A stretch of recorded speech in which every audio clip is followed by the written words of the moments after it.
हमने तो बहुत मुख्तसर लड़ाई की है। इससे पहले वो अफ़गानिस्तान के अंदर लड़ाई या इराक़ के अंदर लड़ाई, इन चीज़ों के हवाले भी दे चुके हैं। उन्होंने कहा जी 6 हफ्तों का मैंने वादा किया था, हमने काफ़ी कामयाबियाँ हासिल की हैं। मैंने फेक न्यूज़ में पढ़ा कि मुआहदा करने के लिए मैं दबाव में हूँ। मैं बिल्कुल दबाव में नहीं हूँ और ये सारा कुछ बहुत जल्दी हो जाएगा। वक्त मेरा दुश्मन नहीं है।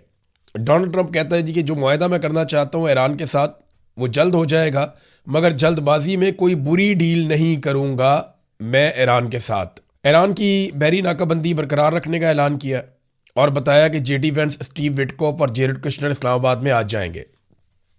अब मंगल का दिन है। जेडी वेंस कहाँ पे हैं उनके बारे में खबर आती है अमेरिका से, और ख़बर ये बताती है कि जेडी वेंस का तैयारा भी तैयार है और वो सिर्फ इंतज़ार कर रहे हैं कि किस वक्त तेहरान की जानिब से इशारा मिले और ईरान के इशारे के बाद वो रवाना हो जाएं पाकिस्तान, इस्लामाबाद की जानिब, और जाकर मुज़ाकरात का हिस्सा बन जाएं।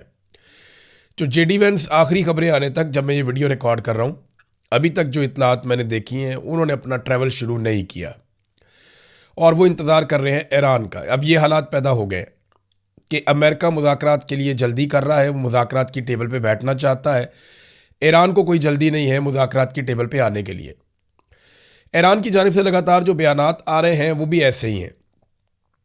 अगर आप बाकर कालिबाफ का बयान देखें तो उन्होंने जो हालिया स्टेटमेंट दिया, या जो इराक़ची ने हालिया स्टेटमेंट दिया, या ईरानी सदर ने, वो सारे मिलते जुलते हैं। पहले ईरानी सदर को देखते हैं। ईरानी सदर ने कहा कि ईरान और अमेरिका के दरमियान मुज़ाकरात के मुमकिना दूसरे दौर से कबल ईरानी सदर ने यह कहा कि ईरान कभी ताकत के आगे सर नहीं झुकाएगा, ईरानी कभी नहीं झुकेंगे। उन्होंने कहा कि ईरान में अमरीकी हुकूमत के हवाले से गहरा तारीखी अदम एतमाद पाया जाता है जो अभी भी मौजूद है, हम उन पर भरोसा नहीं कर सकते। ईरानी सदर ने कहा कि बामानी मुज़ाकरात की बुनियाद वादों की पासदारी पर कायम होती है। अगर आप वादे तोड़ेंगे, जंगबंदी के वादों की खिलाफ वर्जी करेंगे और धोखा देंगे तो फिर बामानी मुज़ाकरात नहीं हो सकेंगे। अमरीकी हुकाम की जानिब से गैर तामीरी और मुतज़ाद इशारे एक तलक पैगाम देते हैं। वो ईरान के हथियार डालने के ख्वाहिशमंद है कि ईरान अपने हथियार फेंक दे। इराक़ची ने एक और बड़ी इंपॉर्टेंट बात की है, जो वज़ीर ख़ारजा है अब्बास इराक़ची। उन्होंने कहा कि इसहाक डार साहब के साथ भी उन्होंने टेलीफोनिक बात की है, उनके स्टेटमेंट्स वैसे भी आ रहे हैं कि ईरान अमेरिका के हवाले से तमाम पहलुओं का जायज़ा लेकर आइंदा के लाएअमल का फ़ैसला करेगा।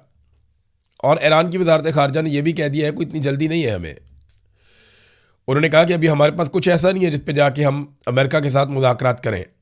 और रीज़न वो ये बताते हैं कि एक तो जो नाकाबंदी की गई है पूरे खित्ते की, आबना हुर्मुज़ की चारों तरफ से अमेरिका की जानिब से, वो कहते हैं वो काबिल कबूल नहीं है।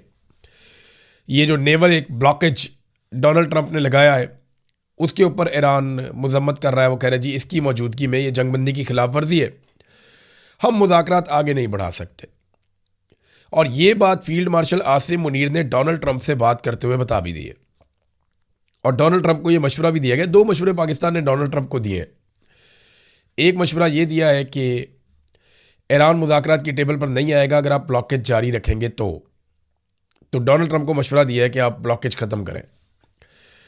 दूसरा मशवरा डोनाल्ड ट्रंप को पाकिस्तान ने यह दिया है कि आप अवामी सतह के ऊपर जो सख्त बयानात देते हैं ईरान के बारे में, वो बयानात भी आप ना दें, क्योंकि ईरान जंग नहीं हारता तो जंग का तासुर भी नहीं हारना चाहता। ये भी ईरान के लिए एक बड़ा इशू है। और अमेरिका के लिए इशू ये बन गया है कि दुनिया की वो जगह जहाँ पे वो पहले बहुत मजबूत था, उससे बहुत फ़ायदा होता था, वो भी उसके हाथ से निकल रही है। मिसाल के तौर पे पॉलिटिको की एक रिपोर्ट है। ये रिपोर्ट में बताती है कि बहरीन में, इंडोनेशिया में और अज़रबैजान में अमरीकी मफादात का नुकसान हुआ। बहरीन में अवामी राय बहुत तेज़ी से तब्दील हुई है और वो ईरान की तरफ झुकाव उसका बढ़ रहा है। इसी तरह जो है इंडोनेशिया में ईरान की हमायत बढ़ी है, अमेरिका की मुखालफत बढ़ी है। अब इंडोनेशिया इससे पहले बोर्ड ऑफ पीस के ज़ेर इंतज़ाम चलने के लिए वो एक फ़ौज भी दे रहा था, जिसे स्टेबलाइजेशन फ़ोर्स कहते हैं, कि हम एक फ़ोर्स देंगे, फ़ौजी भिजवाएंगे। अब वहाँ पे वो दबाव है, वो भी मामला ख़राब हो गया। तीसरा जो अज़रबैजान है वो ईरान की ड्रोन सलाहियत और जो मजहबी असरात हैं, क्योंकि अज़रबैजान मुसलमान मुल्क है और वहाँ पे ज़्यादा तादाद में अहले तशी रहते हैं, तो उसकी वजह से भी एक नुकसान अमेरिका को हुआ। लेकिन मैं एक चीज़ आपको बताऊं कि इसराइल अपने तेल की ज़्यादातर ज़रूरत आज़रबाईजानी तेल से पूरी करता है, ये शायद आपको नहीं पता। और इसराइल को ये तेल फराहम करता है तुर्की। 2 ममालिक से इसराइल को तेल जाता है, जिससे इसराइल के मामला चलते हैं और इसराइल को बहुत फ़ायदा होता है। तो इसराइल की एनर्जी की ज़रूरियात 2 मुसलमान मुल्क पूरी करते हैं और तीसरा मुसलमान मुल्क तुर्की है, जो इसराइल की तेल की ज़रूरियात पूरी करने के लिए मदद फराहम करता है। यानी चाहे वो बास्फोरस हो, चाहे वो तुर्की में से गुजरने वाली पाइपलाइन हो, कुछ भी हो, इसराइल की जो एनर्जी की ज़रूरियात हैं वो तुर्की के ज़रिए से पूरी होती हैं। तो तुर्की आप देखते हैं अक्सर वो ज़बानी जमा खर्च चलता रहता है, इसराइल तुर्की के ख़िलाफ़, तुर्की इसराइल के ख़िलाफ़, लेकिन ये आपस में जंग नहीं करते। तुर्की की क़यादत इसराइल के ख़िलाफ़ सख्त तरीन बयानात दे के अपनी आवाम के अंदर मकबूल होती है। इसी तरह जो इसराइली क़यादत है वो तुर्की के ख़िलाफ़ सख्त तरीन बयानात देकर अपनी आवाम में मकबूल होते हैं। और दोनों आपस में लड़ते नहीं हैं, बल्कि एक दूसरे का मफाद भी देखते हैं। आप देखें ना कैसे वो जो पाइपलाइन है वो वहाँ से गुजरती है और तुर्की में से सारा तेल जाता है, गैस जाती है, जो इसराइल को चाहिए वो तुर्की में से गुजर कर मिलता है। एक फैक्ट था, मैंने कहा मैं आपके सामने रखता हूँ। इसी तरह जो है वो एक और स्टेटमेंट भी है और वो कालीबाफ का है। वो कहते हैं जी आप ये इस तरह नहीं होता कि आप जंगबंदी की खिलाफ वर्जियाँ करें और धमकियों के साए के अंदर मुज़ाकरात करें, तो हम धमकियों के साए में मुज़ाकरात नहीं करेंगे। ये अब ईरान का जवाब है। देखिए इसमें एक चीज़ जो मुझे लगती है ना, ईरानी इस दफ़ा बड़े सीरियस हैं और उन्हें लगता है कि अगर वो पाकिस्तान जाते हैं तो उन पे कोई हमला ना हो जाए। लास्ट टाइम के हवाले से भी ये बताया गया कि उन्होंने अपने बहुत सारे प्लान तब्दील किए थे। जब वो वापस गए तो वो अलग एयरपोर्ट पे उतरे और वहाँ से उन्होंने अलग तरीके से सफ़र किया। तो ईरानी ये खदशा उनको है कि हमारी क़यादत को निशाना बनाया जा सकता है, क्योंकि इससे पहले ईरानी क़यादत को बार बार निशाना बनाया गया। अमेरिकन को भी ये खदशा रहता है, लेकिन खित्ते में अमरीकी हथियार इतनी बड़ी मिकदार में मौजूद हैं कि उनका कंट्रोल खित्ते पे बेहतर है। लेकिन ईरान का कम से कम अपने मुल्क में और आबने हुर्मत में तो अच्छा कंट्रोल है। और ये छेड़ बनी हुई है डोनाल्ड ट्रंप के लिए कि आबने हुर्मत को कैसे खुलवाना है। डोनाल्ड ट्रंप जो है वो अमरीकी मीडिया के भी बहुत सख्त खिलाफ हो गया। डोनाल्ड ट्रंप ने कहा कि मैं एक जंग जीत रहा हूँ, बहुत बड़े फ़र्क से जीत रहा हूँ, हालात बहुत अच्छे जा रहे हैं, हमारी फ़ौज ने शानदार कारकर्दगी दिखाई है। लेकिन अगर आप जाली खबरों को पढ़ें, जैसे कि द न्यूयॉर्क टाइम या बिल्कुल ही ख़राब और घटिया वॉल स्ट्रीट जर्नल या अब तकरीबन ख़त्म हो चुका वाशिंगटन पोस्ट, ये अमेरिका के 3 टॉप के इदारे हैं, तो कहते हैं फिर आपको लगेगा कि आप जंग हार रहे हैं।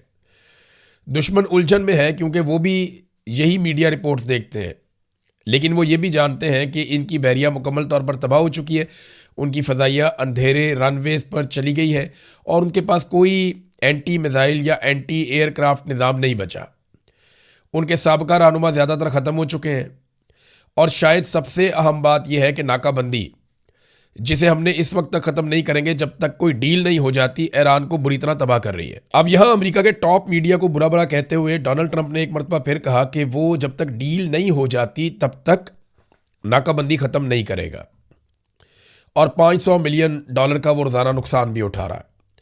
तो डोनाल्ड ट्रंप को अमेरिकन मीडिया पे बिल्कुल वैसे ही गुस्सा है जैसे पाकिस्तानी एस्टेब्लिशमेंट को पाकिस्तानी मीडिया पे गुस्सा आता है। लेकिन पाकिस्तान में तो मीडिया को एस्टेब्लिशमेंट कंट्रोल कर लेती है ताकत के बलबूते पे। अब अमेरिका में ऐसा होता नहीं है, वहाँ मीडिया आज़ाद है और उसकी सबसे बड़ी वजह यह है कि वहाँ की जो अदालतें हैं ना वो आज़ाद हैं। नाज़रीन, अल अरेबिया ने एक खबर दी है और वो खबर ये है कि शहबाज शरीफ ने अमेरिका और ईरान